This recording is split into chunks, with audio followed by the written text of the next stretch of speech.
What's good, YouTube? Welcome back.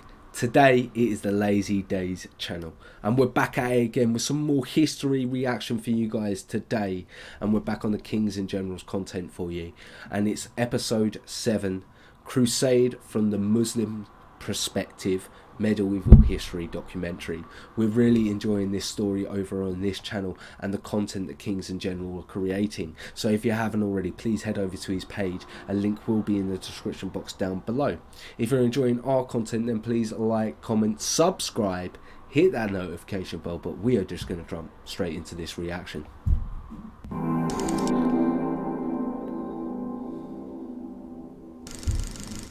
The Crusades are a series of religious wars launched by the medieval Christian European kingdoms against the Muslim states of the Middle East with an aim to gain Jerusalem for the Christian realm. Much has been written about the Crusades, many videos have been made on this topic, but most of them share the same shortcoming. The majority of mainstream accounts of the Crusades are extremely Eurocentric, as often only Christian European perspectives on this process are being described. In this video, we're going to talk about the perspective of Muslim chroniclers on the Crusades and their views on the medieval Europeans in general. While the Muslim and Christian states have warred throughout the medieval era, there was not that much contact between these two civilizations. The centers of the respective civilizations were far from each other, and the more regular contacts were only in the peripheries, the Iberian Peninsula, Mediterranean islands, and Anatolia, and most of these contacts contained military conflict.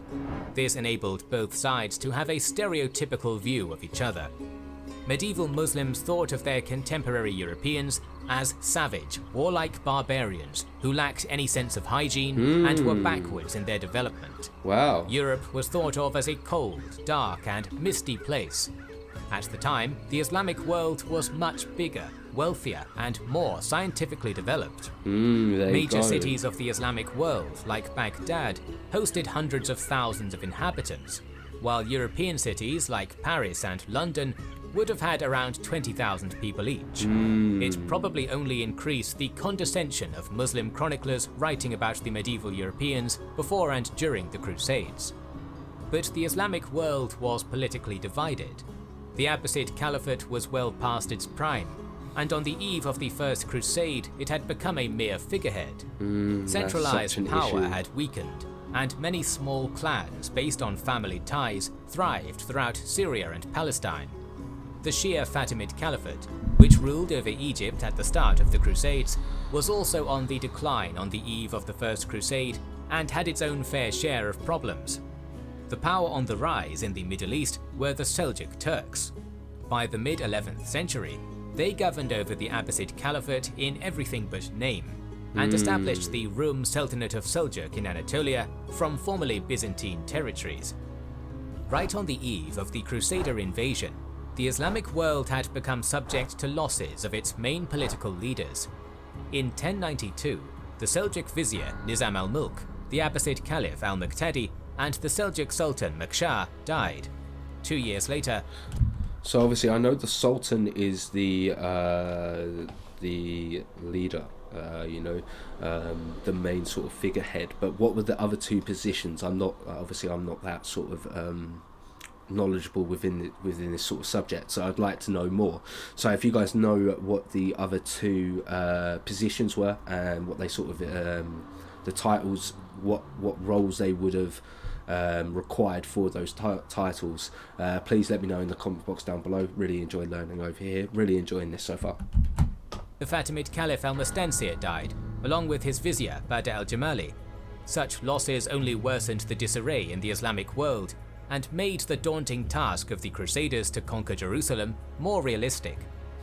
According to mainstream historiography, the era of the Crusades started with the call of Pope Urban II at the Council of Clermont in 1095 to rise up and save Jerusalem from Muslims and protect Constantinople. The First Crusade was successful in regaining Western Anatolia for the Byzantine Empire, and most importantly in the capture of Jerusalem, Tripoli, Antioch, Edessa, and other territories in the Levant, which eventually led to the establishment of the Kingdom of Jerusalem, the counties of Tripoli and Edessa, and the Principality of Antioch.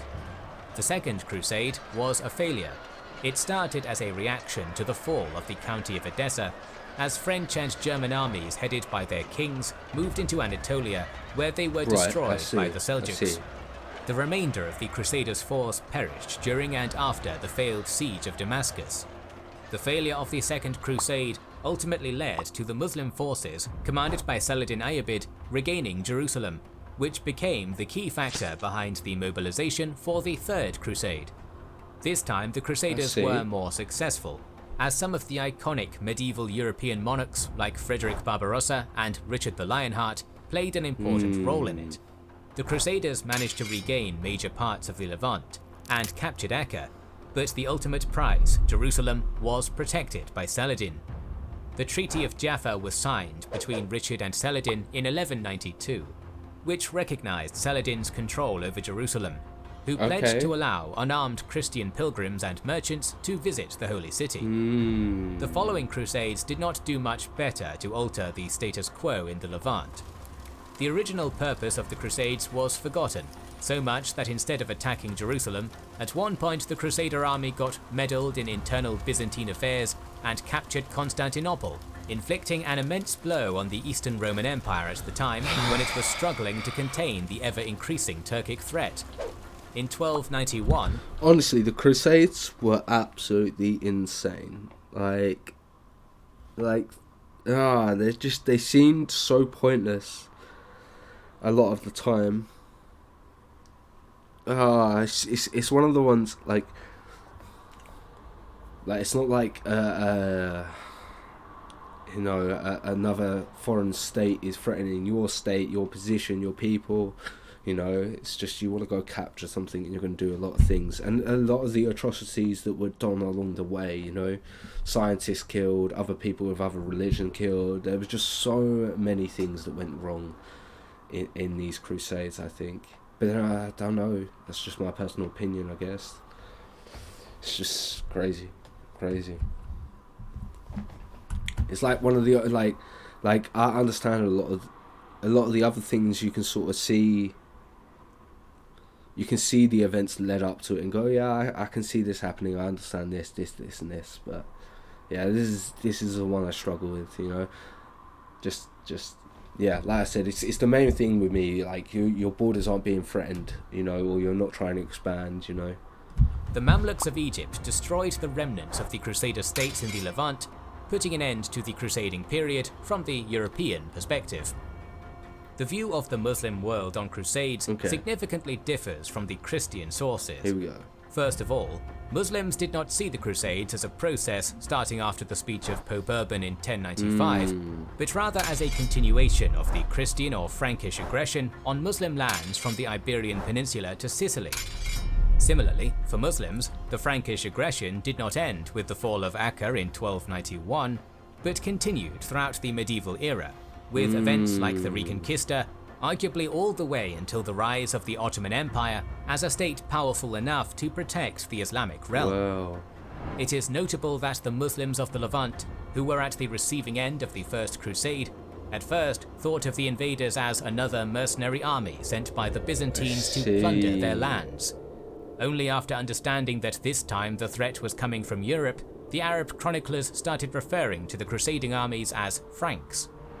One of the first Muslim chroniclers to write about the Crusades was a legal scholar and a preacher at the Great Mosque of Damascus, Ali ibn Tahir al-Salami. 6 years after the Crusader conquest of Jerusalem, he presented his account of the Crusader attack in his book, Kitab al-Jihad, the Book of Holy War, which became an important part of medieval Islamic historiography.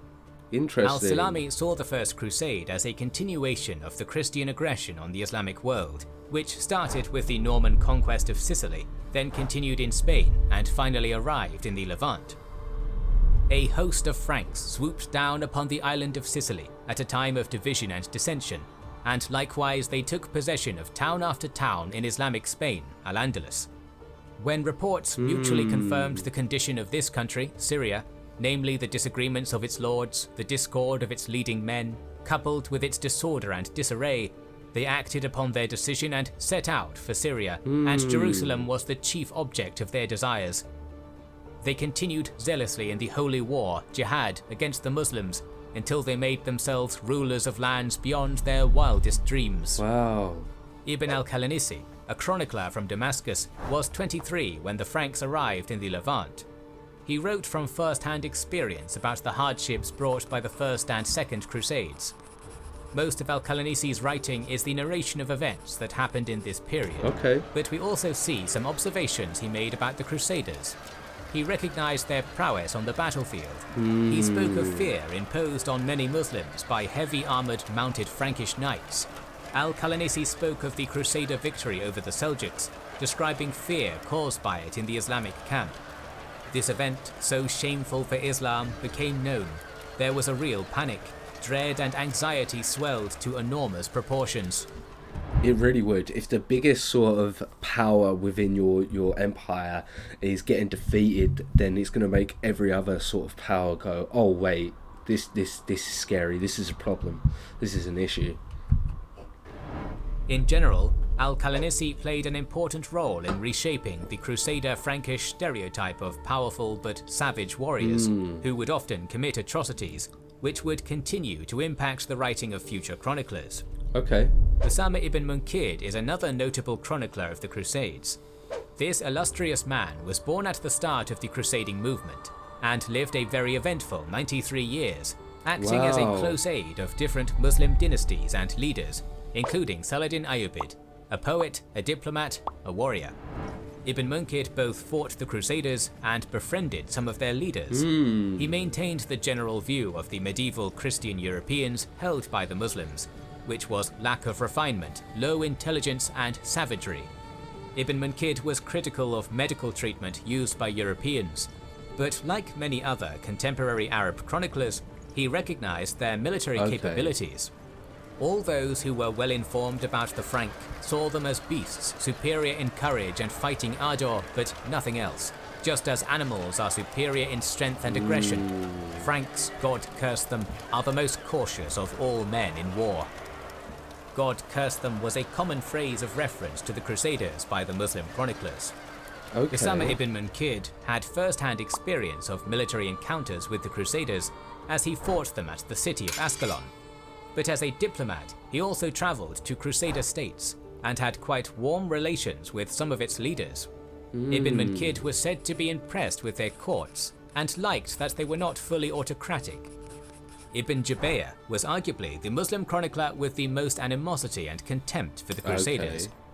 Being born in Muslim Spain and experiencing a slow decline of the Muslim presence in the Iberian Peninsula probably predisposed him to a negative attitude towards Christian Europe.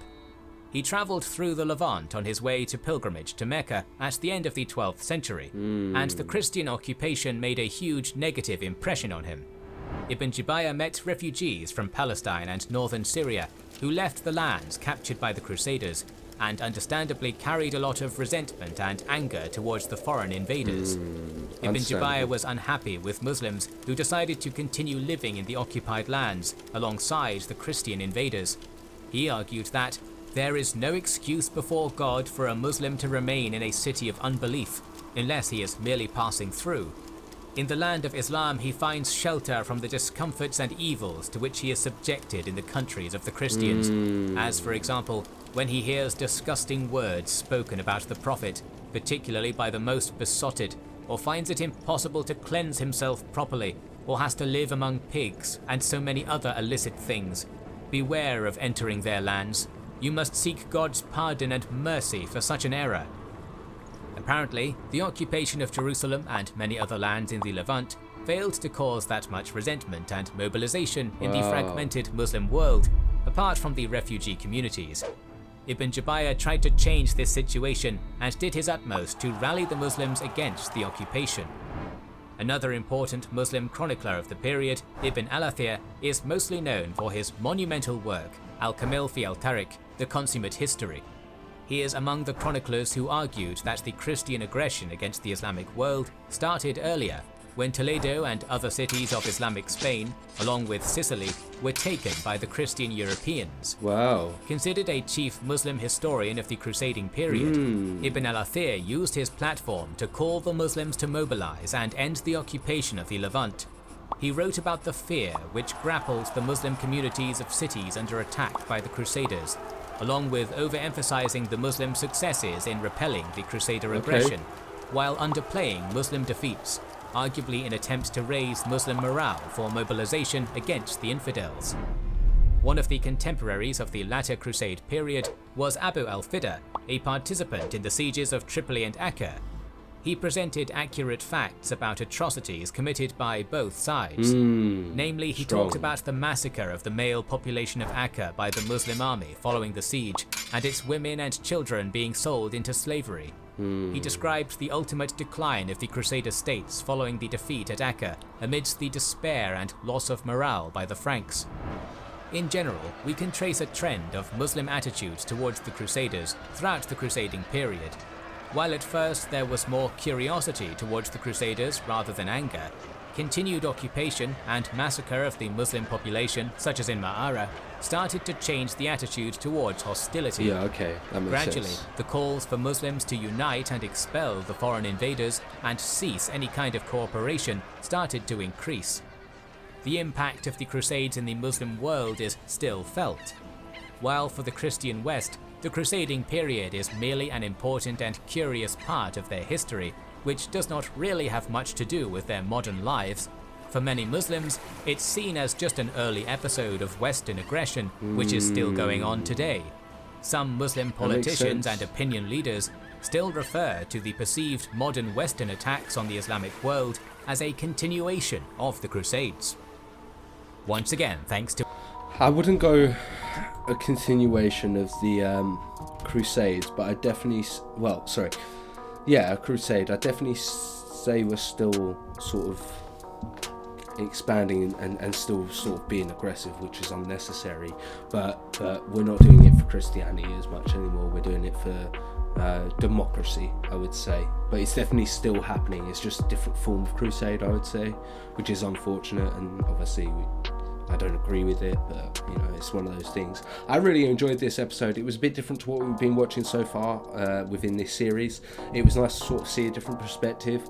I know that the early Muslim expansion has been suggested. We will get to that very shortly.